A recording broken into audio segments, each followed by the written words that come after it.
காட்சி போலே நின்றவன் நான் நீங்க ஒரு ஊடையானாய் வான்முட்டு மலையை போன்றவன் நான் ஆட ஒரு மேடையானாய் என்னுள்ளே என்னை கண்டவள் யார் என்று என்னை காண செய்தாள் கேளாமல் நெஞ்சை கொய்தவ சிற்பம் செய்து கையில் தந்தாள் யுகம் யுகம் காண யுகம் இது போதும்.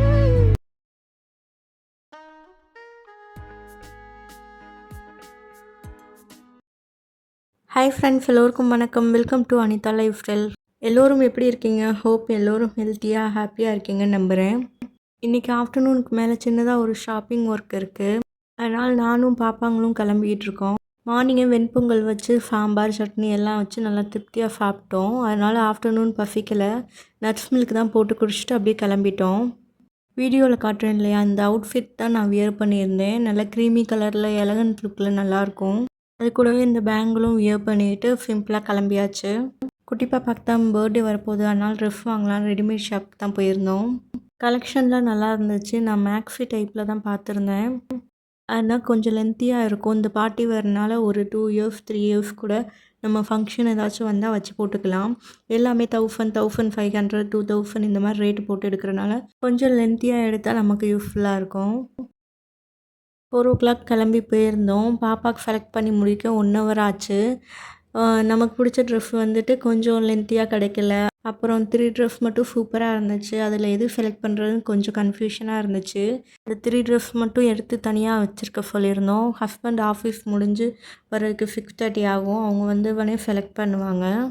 கடைக்கு பக்கத்துலேயே பேக்கரிஸ் கடையெல்லாம் நிறையா இருந்துச்சா, சரி குழந்தைங்களுக்கு வந்து ஸ்நாக்ஸ் ஏதாச்சும் வாங்கி கொடுப்போன்னு கூட்டிகிட்டு போய் வாங்கி கொடுத்துட்டு கூட்டிகிட்டு வந்தேன். அப்படியே நமக்கு சாரீ கலெக்ஷன்லாம் எப்படி இருக்குதுன்னு பார்த்துக்கிட்டு இருந்தேன். நம்ம வாங்கும் போதெல்லாம் இந்த மாதிரி அமையாது. சூப்பராக இருந்துச்சு. ஹஸ்பண்ட் வந்தவொடனே ட்ரெஸ்ஸு ஒன்று செலக்ட் பண்ணாங்க. அதுக்கப்புறமா நாங்கள் ஹோட்டல் கிளம்பி போயிட்டோம். இந்த ஹோட்டல் பார்த்திங்கன்னா வீட்டுக்கு பக்கத்துலேயே தான் இருக்குது. அதனால் ட்ரெஸ்ஸை மட்டும் கொண்டு வந்து வீட்டில் வச்சுட்டு அதுக்கப்புறமா ஹோட்டலுக்கு வந்துட்டோம். தனித்தனி கேபினாக இருக்கும். ரொம்பவே நல்லாயிருக்கும் இந்த ஹோட்டலு. பாப்பாவை வச்சுட்டு டேபிள் மேலெலாம் உட்கார முடியாது. எல்லாத்தையுமே இழுத்து கொட்டி விட்ருவாங்க.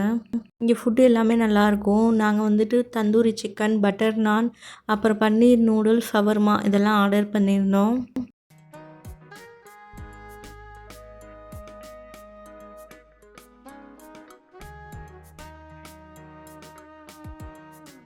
பாப்பாங்களையும் பொறுமையாக சாப்பிட வச்சுட்டு நாங்களும் அப்படியே சாப்பிட்டுட்டு வீட்டுக்கு கிளம்பி வந்துட்டோம். வந்ததுக்கப்புறமா சீரகம், சோம்பு, கொஞ்சோண்டு மிளகு போட்டுட்டு நல்லா பாயில் பண்ணிவிட்டு அப்படியே வார்மாக எடுத்துக்கிட்டோம்.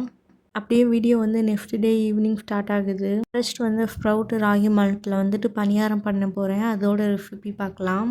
நம்ம பாலில் மட்டும்தான் கலந்து குடிக்கணும்னு இல்லை, இதில் ஏகப்பட்ட ரெசிபிஸ் நம்ம பண்ணலாம். ஸ்ப்ரவுட் ராகி மால்ட்டு வந்து 1 கப் எடுத்துக்கலாம். அது கூடவே ஏலக்காய் பவுடர் சேர்த்துட்டு பேக்கிங் பவுடர் வந்துட்டு கொஞ்சமாக சேர்த்துக்கலாம். அடுத்ததாக இனிப்புக்கு பார்த்திங்கன்னா நான் வெள்ளை பாகு எடுத்திருக்கேன். அதை சேர்த்துக்கிறேன் வடிகட்டி. நீங்கள் வேணும்னா நாட்டு சர்க்கரை இல்லை கருப்பட்டி எதுனாலும் சேர்த்துக்கலாம், ப்ராப்ளம் இல்லை. நல்லாயிருக்கும் டேஸ்ட்டு. இதை இப்போ இட்லி மாவு பதத்துக்கு நல்லா மிக்ஸ் பண்ணிக்கலாம். தேவைப்பட்டால் லேசான சூடான பால் சேர்த்துக்கலாம். சேர்த்து மிக்ஸ் பண்ணிக்கலாம்.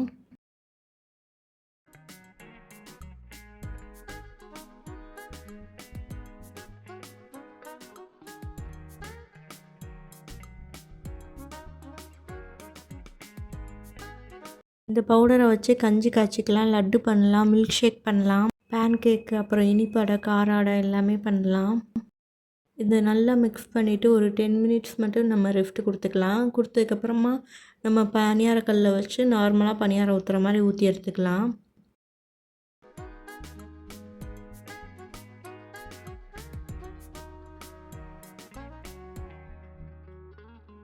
வீடியோவில் பார்க்குறீங்களா, இந்த அளவுக்கு மாவு திக்காக இருக்கணும். அப்போ தான் பணியாரம் நல்லா வரும்.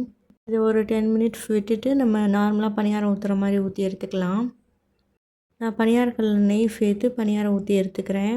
இதில் சாக்லேட் பவுடர் வேணுன்னா ஆட் பண்ணிக்கலாம். குழந்தைங்களுக்கு சாக்லேட் சேர்த்தா தான் ரொம்ப பிடிக்கும் அப்படின்னா சாக்லேட் பவுடர் கூட நம்ம ஆட் பண்ணிக்கலாம். நான் இதில் சேர்க்கலை.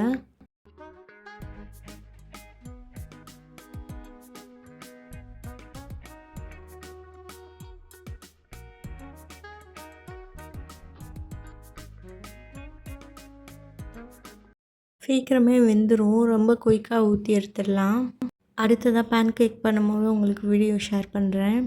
இது கொஞ்சம் ஸ்வீட்டாக பண்ணுறனால பக்கத்தில் வந்துட்டு அவல் உப்புமாவும் தேங்காய் சட்னியும் பண்ணேன்.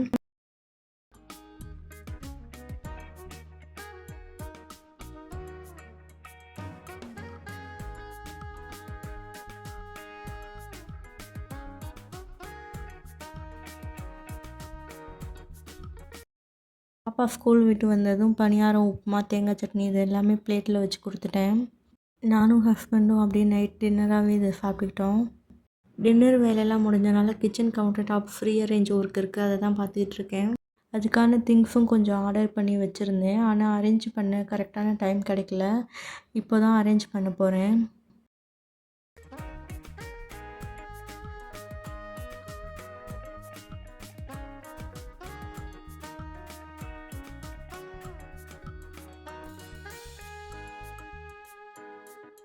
நான் கிச்சன் கவுண்டர் டாப்பில் ஏற்கனவே 2 செராமிக் ஜார் வச்சுருந்தேன். ஆனால் அதோட மூடி வந்து உடஞ்சிருச்சு. சரி அது வந்து உடஞ்சது வந்து வைக்கக்கூடாதுன்னு சொல்லிட்டு மாற்றிட்டேன். இது வந்து பார்த்திங்கன்னா மீஷோலேயும் அமேசான்லேயும் வந்து ஒரு 700 இந்த மாதிரி போட்டு இருந்துச்சு. ரேட்டு கூட இருந்துச்சு. ஆனால் ஃப்ளிப்கார்ட்டில் பார்த்திங்கன்னா 370க்கு தான் வாங்கினேன். ப்ராடக்ட்டும் சூப்பராக இருக்குது. டேமேஜ்லாம் எதுவுமே இல்லை. இப்போதைக்கு இதில் மிளகா வத்தலும் புளியும் மட்டும் போட்டு வச்சுருக்கேன். இது வந்து நம்ம ரெகுலராக எடுக்க போகிறதில்ல. உப்பு தான் வந்து நம்ம ரெகுலராக எடுப்போம். அதனால் க்ளோஸ் பண்ணுற மூடி வந்து செராமிக் இல்லாமல் மேலே கட்டையில் வந்து இப்போ நிறையா வந்திருக்கு. அந்த மாதிரி அமையுதான்னு பார்த்துட்ருக்கேன். சரியாக எதுவுமே அமையலை.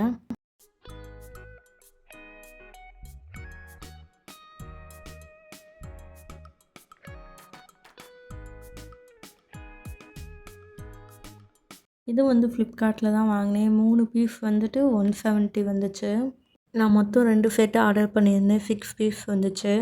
பாக்ஸ்லாம் ஏற்கனவே இருக்குது. ஆனால் இன்னும் கொஞ்சம் தேவைப்படுது. சில பொருள்லாம் கொட்டி வைக்க பத்தலை. அதனால தான் ஆர்டர் பண்ணேன்.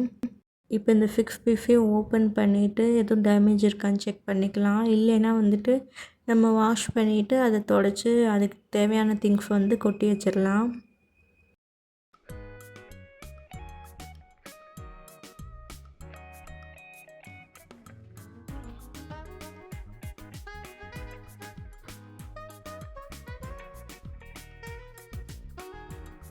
கவுண்டர் டாப்பில் பார்த்திங்கன்னா ஒரே ஒரு ஸ்டாண்டு தான் வச்சுருக்கேன். கசன்னு வைக்க வேணான்னு சொல்லிட்டு இந்த மாதிரி ஹஸ்பண்ட் ஆர்டர் பண்ணி கொடுத்தாங்க.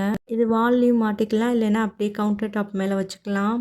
இதில் ஏற்கனவே கொஞ்சம் திங்ஸ் வச்சுருந்தேன். இருந்தாலும் ஒரே மாதிரி கலர் வச்சா நல்லாயிருக்கும்னு தோணுச்சு. அதனால் எல்லாமே வந்து அந்த க்ரீமியாக இல்லை ஒயிட்டாக ஆர்டர் பண்ணிக்கலாம் அப்படின்னு ஆர்டர் பண்ணியிருக்கேன். இது விட்டுனால இதை கழுவிட்டு இருக்க முடியாது. அதனால் வைப்ஸ் வச்சு தொடச்சி விட்டுக்கிட்டு இருக்கேன்.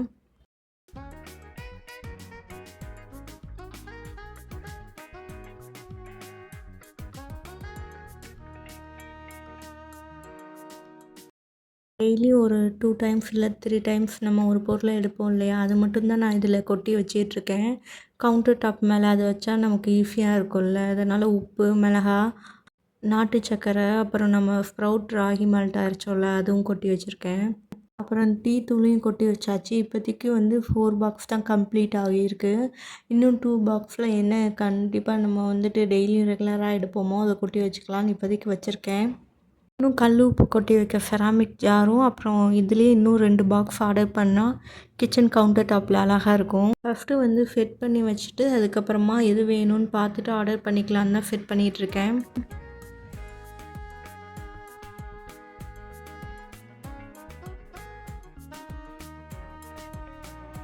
ஒரே மாதிரி கலராக வச்சு பார்க்க ரொம்ப அழகாக இருந்துச்சு. இன்னும் கொஞ்சம் ஆர்டர் பண்ண வேண்டியிருக்கு.